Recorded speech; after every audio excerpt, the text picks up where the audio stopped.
कहां गुजरात, कहां जम्मू कश्मीर, कहां केरला और बीच की सारी रियासतें, पूरा मुल्क इस हमले के लपेट में आया है। यह सही है स्पीकर साहब, यह पहला हमला नहीं था। हमने कई हमले होते हुए देखे हैं।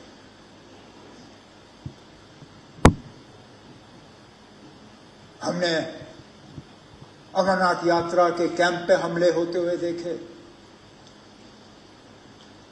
हमने डोडा के मुख्तलिफ गांवों पे हमले होते हुए देखे। हमने कश्मीरी पंडितों के बस्तियों पे हमले होते हुए देखे। हमने सरदारों के बस्तियों पे हमले होते हुए देखे।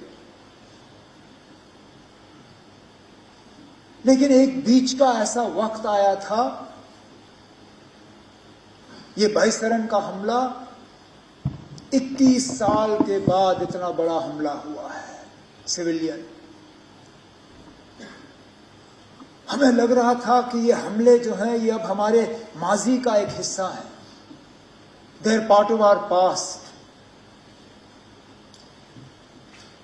ये हमारे आज की कहानी नहीं है, ये हमारा मुस्तकबिल नहीं है। लेकिन बदकिस्मती से बाईसरन ने दोबारा वो हालात यहां पैदा किए, जबकि हमें लगता है कि पता नहीं अगला हमला कहां पे होगा। मेरे पास अल्फाज नहीं थे कि मैं क्या कह के उनके घर वालों से माफी मांगूं। मेजबान होते हुए मेरी जिम्मेदारी थी कि सही सलामत मैं इन्हें यहां से वापस भेजूं, नहीं भेज पाया और माफी मांगने के अल्फाज नहीं थे। हम में से कोई इस हमले के साथ नहीं है। इस हमले ने हमें अंदर से खोखला किया, लेकिन इस हमले ने, क्योंकि हर खराबी में कहीं ना कहीं हमें कोई रोशनी की किरण ढूंढने की कोशिश करनी चाहिए। बहुत मुश्किल है इन हालात में वो रोशनी ढूंढना, लेकिन स्पीकर साहब पहली मर्तबा 26 साल में मैंने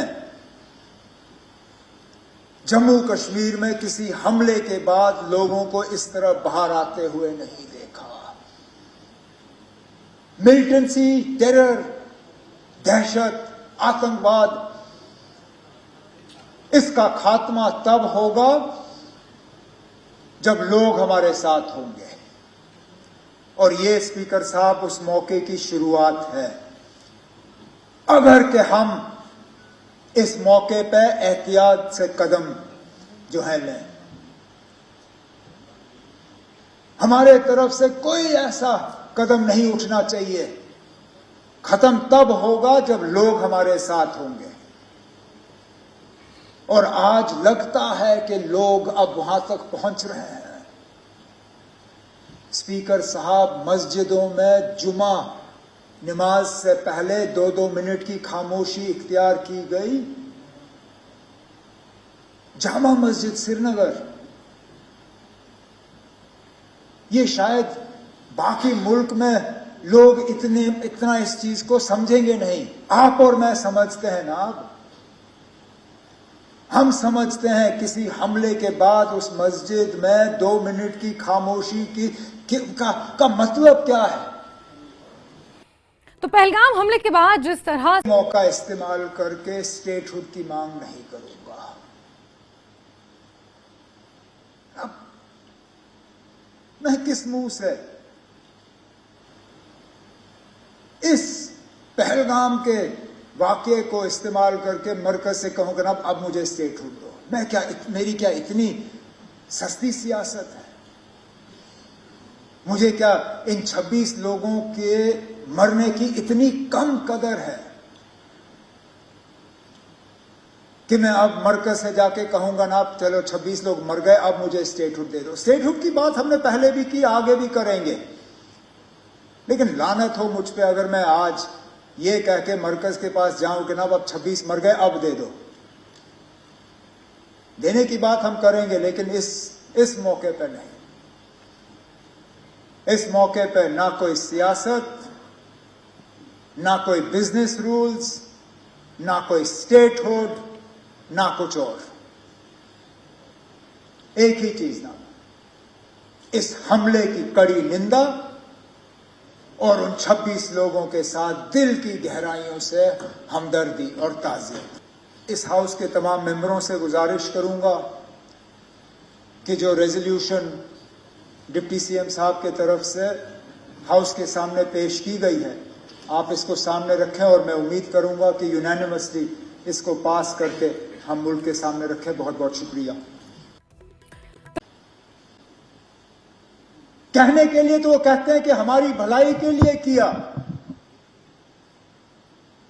लेकिन क्या हमने उनसे कहा था कि हम ये चाहते हैं?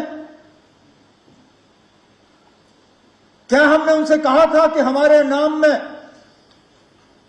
आप इन 26 लोगों को कब्र में बंद करके यहां से वापस भेजें?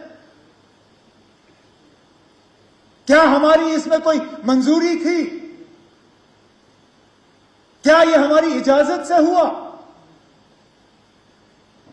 हम में से कोई इस हमले के साथ नहीं है।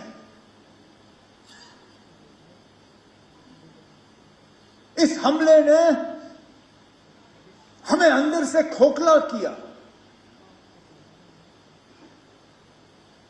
लेकिन इस हमले ने, क्योंकि हर खराबी में कहीं ना कहीं हमें कोई रोशनी की किरण ढूंढने की कोशिश करनी चाहिए। बहुत मुश्किल है इन हालात में वो रोशनी ढूंढना, लेकिन स्पीकर साहब, पहली मर्तबा 26 साल में मैंने जम्मू कश्मीर में किसी हमले के बाद लोगों को इस तरह बाहर आते हुए नहीं देखा। कठुआ से लेके कुपवारा तक शायद ही कोई शहर या गांव ऐसा जहां लोगों ने बाहर आके इस हमले की मजम्मत नहीं की, कहा कि ये मेरे नाम में नहीं हुआ, नॉट इन माय नेम। ये आपने जिसके लिए भी किया हो, मेरे लिए नहीं किया। तो मुख्यमंत्री उमर अब्दुल्ला ने